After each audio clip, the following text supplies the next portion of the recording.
जय श्री राम, राम राम, नमस्कार। Education system Bihar में आपका स्वागत है। आज के इस वीडियो में बिहार शिक्षक बहाली 7वीं चरण सीटेट बीटेट एस्टेट के बारे में कुछ जरूरी बातें करने वाले हैं, महत्वपूर्ण जानकारी साझा करने वाले हैं।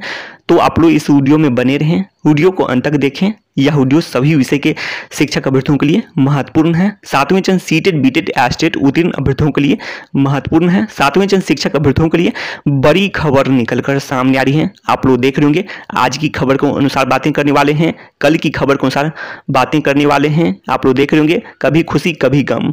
तो 5 खुशी गम के बारे में इस वीडियो में बातें करने वाले हैं। तो आप लोग देख सकते हैं, प्रथम में खुशी।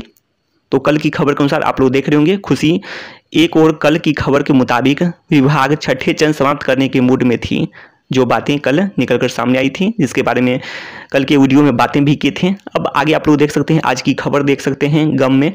तो गम यह है कि आज की खबर दूसरी ओर फिर से छठे चरण माध्यमिक उच्च माध्यमिक का शेड्यूल जारी होने की खबरें निकलकर सामने आई हैं। और यह भी बातें स्पष्ट हुई है कि माना जा रहा है नवंबर तक प्रक्रिया चलने का अनुमान है। तो ऐसे में काफ़ी इंतजार बढ़ चुके हैं। जो भी 7वीं चरण का इंतजार कर रहे हैं अभ्यर्थी, तो फिर से बढ़ चुके हैं, इंतजार करना होगा। ऐसे में जो भी बिहार स्टेट 2019 क्वालिफाइड अभ्यर्थी हों या फिर प्राइमरी शिक्षक अभ्यर्थी हों, 7वीं चरण का इंतजार कर रहे हैं, तो सभी के लिए इंतजार बढ़ चुकी है। और आप लोग देख सकते हैं, छठे चरण की बात करें तो इसके अंतर्गत आप लोग देख सकते हैं, फिर भी कितने बार भी शेड्यूल जारी हो जाए, फिर भी पद रिक्त रहेंगे ही। और काफ़ी पद रिक्त रहेंगे, जो आप लोग जानते भी हैं, 30,000 करीब पद रिक्त हैं। लेकिन बार बार ये शेड्यूल जारी हो रहा है और 3 साल से प्रक्रिया चल रही है।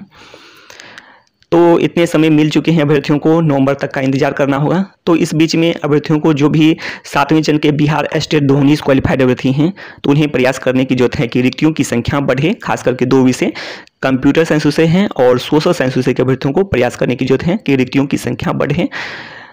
और आप लोग देख रहे होंगे, सेकेंड में देख सकते हैं खुशी है कि एक और सरकार विद्यालय की आधारभूत संरचना, भवन निर्माण इत्यादि पर खर्च कर रही है। और आज की खबर अभी आप लोग देख सकते हैं, जो है 513। तो आप लोग देख रहे होंगे, 513 उत्क्रमित उच्च माध्यमिक विद्यालय में होगा आधारभूत संरचना का निर्माण। प्रति विद्यालय खर्च होंगे, तो आप लोग राशि देख सकते हैं।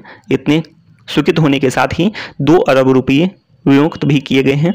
तो एक तरह से आप लोग देख सकते हैं खुशी अच्छी खबर में। और आप लोग देख सकते हैं 12 अरब 17 करोड़ इतना राशि स्वीकृत है ये सब के लिए।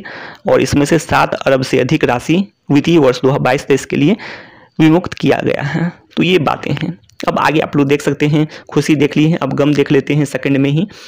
तो गम आप लोग देख रहे होंगे, दूसरी ओर माध्यमिक उच्च माध्यमिक शिक्षकों की कमी दूर के लिए सरकार शिक्षा विभाग द्वारा तेज गति से पहल नहीं की जा रही है। तो पहल क्या, छठे चरण की प्रक्रिया ही आप लोग देख रहे होंगे 3 साल से चल रही है, जिसके अंतर्गत आप लोग नीचे उदाहरण के तौर पर देख सकते हैं, सरकार शिक्षा विभाग द्वारा छठे चरण की प्रक्रिया 3 साल से चल रही है। छठे चरण में 32,714 माध्यमिक उच्च माध्यमिक पद में से 2716 पदों पर ही बहाली हो सके हैं अभी तक। और यही बातें हैं कि कितने बार भी शेड्यूल निकले, कितनी बार प्रक्रिया में देरी हो, लेकिन फिर भी पद रिक्त रहेंगे ही। 30,000 लगभग 30,000 पद रिक्त रह गए हैं। और फिर भी आप लोग ये सभी जानकारी पढ़ सकते हैं। फिर से सरकार विभाग शेड्यूल के माध्यम से लगातार बढ़ा रही है जो भी है प्रक्रिया को। अब आगे आप लोग देख सकते हैं, ऐसे में जो 20 लाख नौकरी रोजगार की बातें जो मुख्यमंत्री जी भी किए हैं और तेजस्वी यादव जी बिहार के उप मुख्यमंत्री जी द्वारा भी बातें की जाती हैं नौकरी रोजगार के बारे में, 10 लाख नौकरी के बारे में।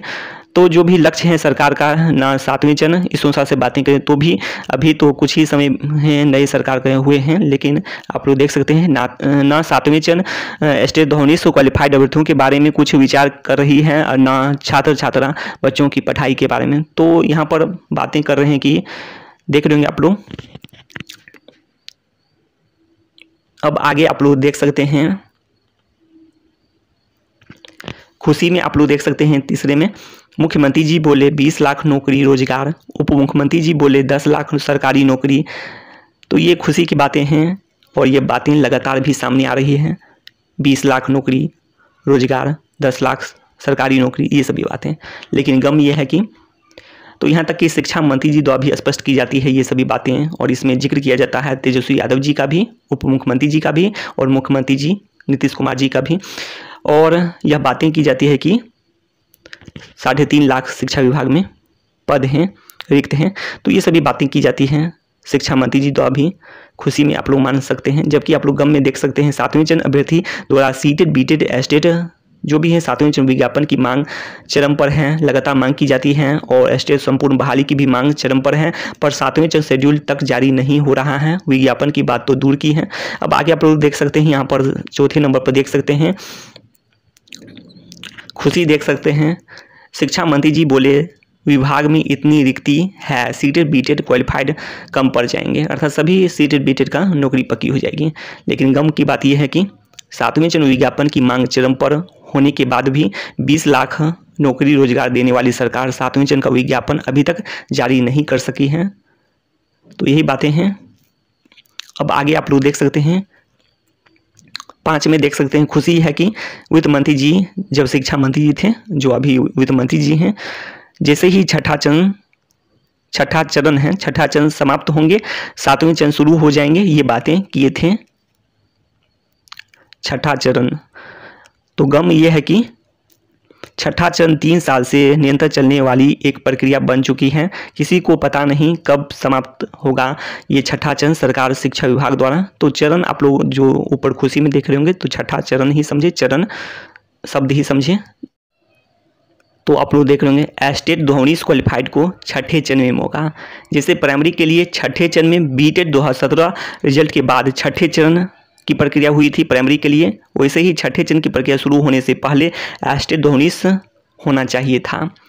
तब तो ये बातें नहीं होती। जो 32,714 पद आप लोग देख रहे होंगे, इसमें से मात्र 2716 पदों पर ही बहाली हो सकी है छठे चरण में, जबकि 3 साल तक यह प्रक्रिया चली। और जो भी 7वें चरण का इंतजार कर रहे हैं अभ्यर्थी का इंतजार लगातार बढ़ता गया, जो भी एस्टेट 2019 क्वालिफाइड अभ्यर्थी हैं। तो यही बातें हैं कि छठे चरण का विज्ञापन जारी होता तो ये अच्छी खबर होती कि छठे चरण में ही मौका मिलना था कि एस्टेट 2019 पहले होता, उसके बाद छठे चरण की प्रक्रिया शुरू होती। कारण यह भी है कि जो एस्टेट 2011 है, तो ये 2019 के समय में भी 8 साल पहले हुआ था और ऐसे में सबको पहले से ही पता था कि जो 30,000 पद आए हुए थे उस समय में 30,020 पद थे, जबकि क्वालिफाइड की संख्या जो जिसकी वैधता को बढ़ाया गया था वही मात्र 16,000 सर्टिफिकेट की वैधता को बढ़ाया गया था। माध्यमिक उच्च माध्यमिक शिक्षक की बात कर रहे हैं। तो इस अनुसार से विचार किया जाए तो पहले से ही सभी को पता था पद रिक्त रहेंगे और अन्य जॉब भी मिल जाते हैं, डॉक्यूमेंट वेरिफिकेशन भी होते हैं, जिसमें बहुत सारे अभ्यर्थी बाहर भी होते हैं, जिसका परिणाम यह है कि 2716 पदों पर ही बहाली देखने को मिल रही है। सर्टिफिकेट की वैधता को बढ़ाई गई थी, उसमें क्वालिफिकेशन में भी गड़बड़ी होते हैं, सब्जेक्ट कॉम्बिनेशन का भी मामला होता है, अन्य क्वालिफिकेशन की भी बातें होती हैं, अन्य जॉब मिल जाते हैं। तो कई कारण होते हैं जिसका परिणाम आप लोग देख रहे होंगे 2716 पद पर बहाली छठे चरण में। तो पहले जाहिर सी बात थी कि पहले एस्टेट का आयोजन होता कुछ दिन पहले, उसके बाद एस्टेट का आयोजन के बाद छठे चरण की प्रक्रियाएं शुरू होती, अर्थात बीटेट जिस समय में हुआ था उसके बाद बीटेट के साथ में भी, जैसे कि जो आप लोग देखेंगे एस्टेट 2011, तो साथ में बीटेट भी हुआ था, तो उसी तरह से इसमें भी एस्टेट 2019 भी बीटेट के साथ